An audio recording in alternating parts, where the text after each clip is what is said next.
மக்கள் வணக்கம். மீண்டும் இந்த ஆலயம் நிகழ்ச்சியின் மூலம் உங்கள் அனைவரையும் சந்திப்பதில் மிக்க மகிழ்ச்சி. ஆலயம் என்பது வேறு, கோவில் என்பது வேறு. கருவறையே கோவில், கருவறையை சுற்றி எழுப்பப்பட்டவையே ஆலயங்கள். இதன் அடிப்படையில் தான் திருமூலர் உள்ளம் கோவில் ஊனுடம்பு ஆலயம் என்கிறார். இந்த நல்ல சிந்தனையோடு இன்றைய ஆலயம் நிகழ்ச்சிக்கு செல்வோம்.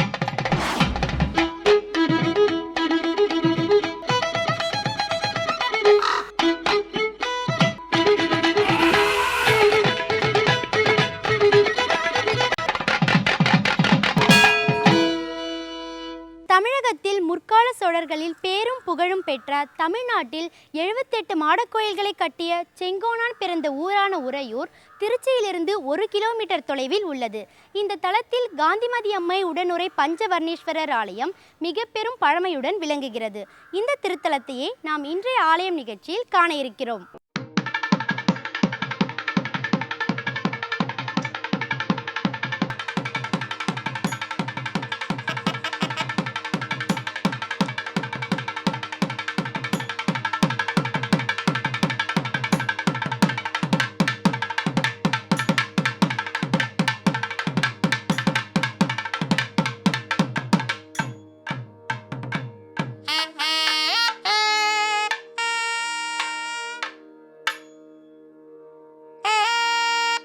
ஒரு காலத்தில் சோழர்களின் 5 தலைநகரங்களில் ஒன்றாக விளங்கியது உறையூர். திருச்சியிலிருந்து 1 கிலோமீட்டர் தொலைவில் காவிரியின் நதிக்கரையில் அமைந்திருக்கும் உறையூர் சோழர்களின் தலைநகரமாக மட்டுமில்லாமல் பக்திக்கும் ஒரு பேரூராக திகழ்ந்தது. இந்த ஊரில்தான் அமைந்திருக்கிறது அஞ்சனாம்பிகை உடனுறை பஞ்சவர்ணீஸ்வரர் திருக்கோயில். ஊரெல்லாம் சிவமயம், உள்ளமெல்லாம் சிவமணம் என்று விளங்கும் இந்த திருத்தலம் மிக பழமையான திருத்தலமாகும். 2ஆம் வரகுண பாண்டியன் கிபி 8ஆம் நூற்றாண்டில் கட்டிய இத்திருக்கோயில் வியக்கத்தக்க வரலாறுகளை உள்ளடக்கியது.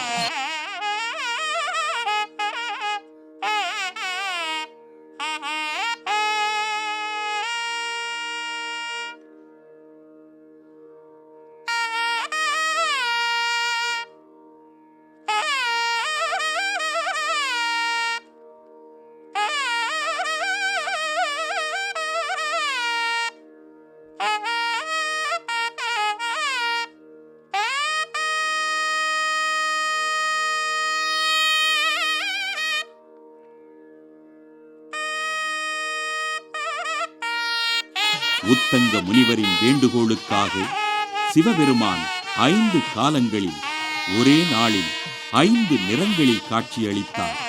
எனவே இத்தலத்து இறைவன் பஞ்சவர்ணீஸ்வரர் என்ற திருநாமத்துடன் விளங்குகிறார். உத்தங்க முனிவரின் சன்னதி மூலவர் சன்னதிக்கு நேரெதிராக அமைந்திருக்கிறது. சுவாமி சன்னதி கிழக்கு நோக்கிய திசையில் இருக்க, வடக்கு திசை நோக்கிய நிலையில் காந்திமதி அம்மை அஞ்சனாம்பிகை அனிச்சப்பூவும் தாமரை பூவும் ஏந்தி காட்சியளிக்கிறார்கள்.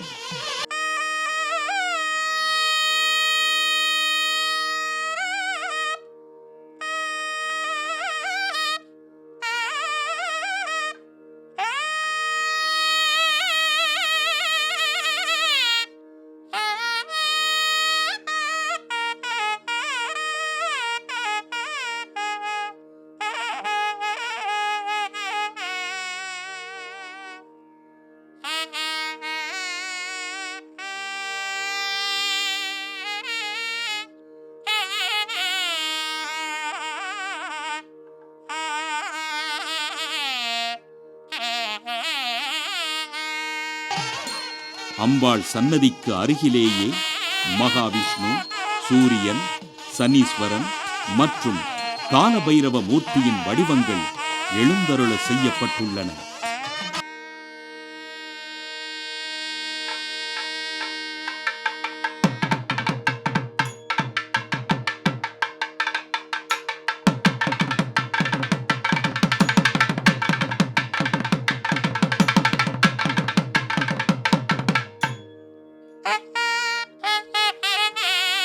பஞ்சவண்ணத்தில் உத்தங்க முனிவருக்கும் பிரம்மாவுக்கும் காட்சியளித்த சிவபெருமானை காசியப முனிவர் வணங்கி பேறு பெற்றதாக தலவரலாறு கூறுகிறது.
நாளில் 5 காலங்களிலும் 5 நிறங்களிலும் காட்சியளிக்கிறான் இறைவன் பஞ்சவர்ணேஸ்வரர். இந்த இறைவனை வணங்கி பேறு பெற்றவர்கள் வரிசையில் உத்தங்க முனிவர், காசியப முனிவர், பிரம்மா, ராவணன் என தேவரும் மூவரும் முனிவரும் உள்ளனர்.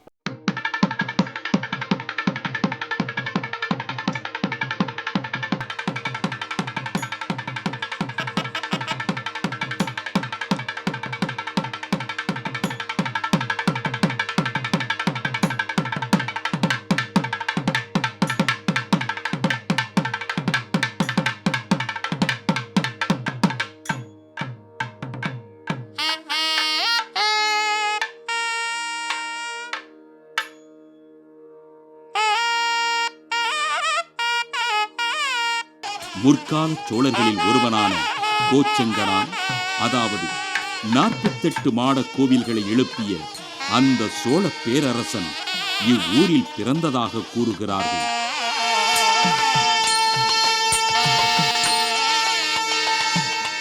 வில்வமரமே தலமரமாக விளங்கும் இந்த பஞ்சவர்ணீஸ்வரர் திருக்கோயிலில் சிவதீர்த்தம் பஞ்சவண்ண தீர்த்தமாக விளங்குகிறது.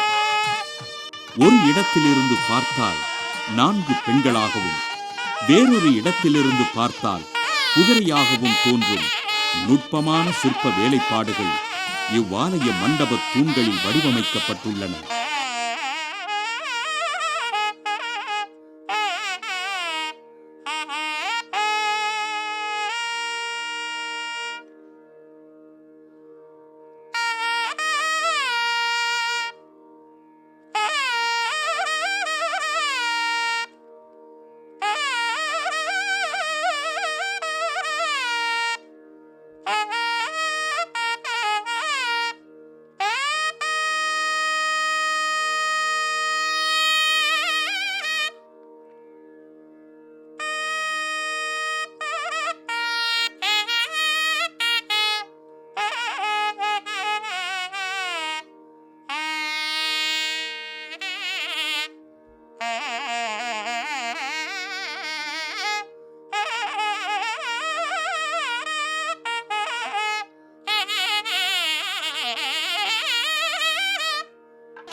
பஞ்சவர்ண சாமி திருக்கோயிலின் வரலாறு.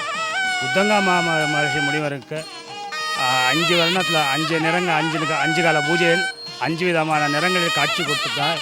இத்திருக்கோயிலின் பேர் ஐவண்ணநாத பெருமாள். சம்ஸ்கிருதத்தில் பஞ்சவர்ணேஸ்வரன் பெயரோடு வழங்குகிறது.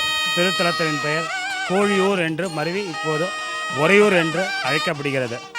ஒரு ராஜா இவ்வழியாக கோயிலை பூமியில் சுயம்பு மூர்த்தியை தெரியாமல் இவ்வழியாக செல்லும்போது தன்னை அவமதித்ததாக சுவாமி கோழி ரூபமாக போய் அந்த பட்டத்து யானையை அடக்கும்போது சுவாமி இந்த இவ்வளோ பெரிய பட்டத்து யானையை அடக்கும் போது இங்கே ஒரு அற்புதமான சக்தி இருக்குங்க கண்டுகொண்டு இக்கோயிலுக்குள்ளே வரும்போது சுவாமி சுயம்பு மூர்த்தியை கண்டு கோயிலுக்கு கோழியூர் என்று பெயர். திருக்கோயிலின் விசேஷ நாட்கள் வைகாசி மாதம் பிரம்மோற்சவம் 10 தினங்களுக்கு வெகு விமர்சையாக கொண்டாடப்படுகிறது. தட்சாமூர்த்தி தென்முகக்கவு வெகு சிறப்பாக வியாழக்கிழமை கொண்டாடப்படுகிறது.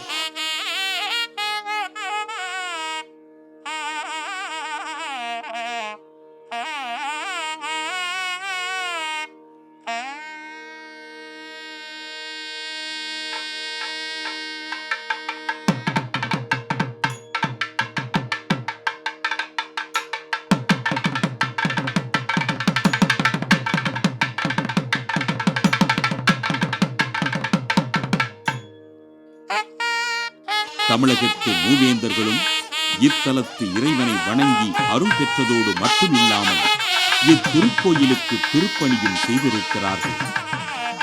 திருஞான சம்பந்தரால் பதிகமருளப் பெற்ற இத்திருத்தலத்து இறைவன் காலையில் இரத்தின லிங்கமாகவும், உச்சி வேளையில் ஸ்படிகலிங்கமாகவும், பிற்பகல் தங்கலிங்கமாகவும், மாலை வைரலிங்கமாகவும், நள்ளிரவில் சித்திரலிங்கமாகவும் காட்சியளித்து அன்பர்களுக்கு அருள் பாலிக்கிறார். மிக பழமையான இந்த காந்திமதி அம்மை உடனுரை பஞ்சவர்ணீஸ்வரரை வழிபட்டால் வாழ்வில் வளம் பொங்கும் என்று அடியவர்கள் கூறுகிறார்கள்.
என்பது முருகப்பெருமான் மீது அருணகிரிநாதர் அருளிய அருட்பாடல்கள்.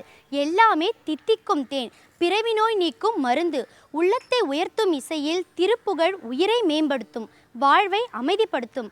அந்த வகையில் இன்றைய ஆலயம் நிகழ்ச்சியின் அடுத்த பகுதியாக வருகிறது திருப்புகழ்.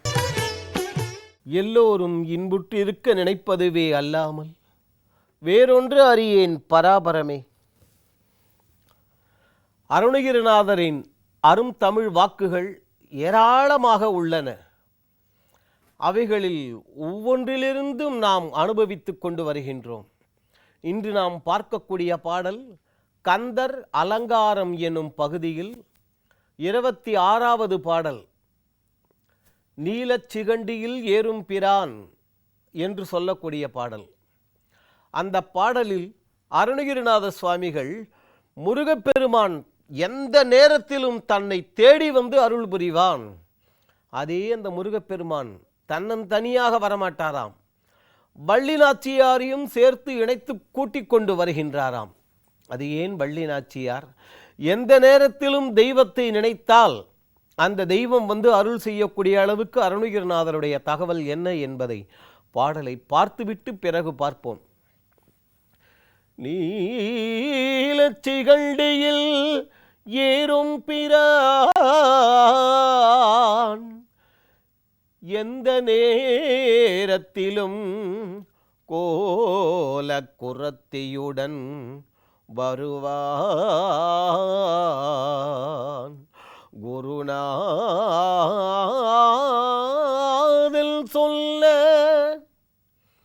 குருநாதல் சொன்ன சீலத்தை மெல்லத் தெளிந்து அறிவார். சிவயோகிகளே காலத்தை வென்றிருப்பார். சிவயோகிகளே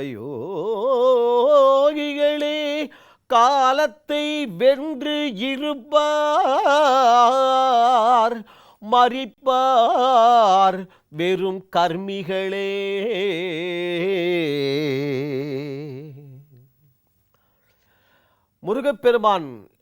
முருகப்பெருமானை அருணகிரிநாதர் நினைக்கின்றார்.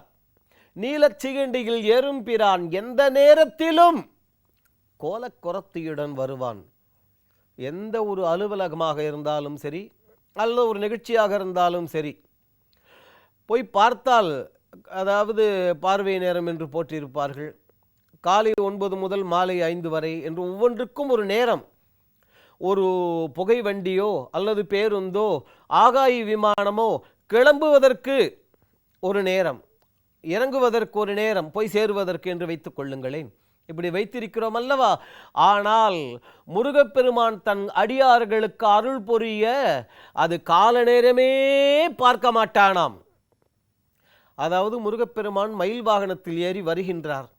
அந்த மயில் வாகனத்தில் ஏறி வரக்கூடிய முருகன் தன்னந்தனியாக தான் மட்டும் வரமாட்டானாம், கூட வள்ளி நாச்சியாரையும் சேர்த்து கொண்டு வருவானாம். கோலக்குரத்துடன் வருவான். எப்படி?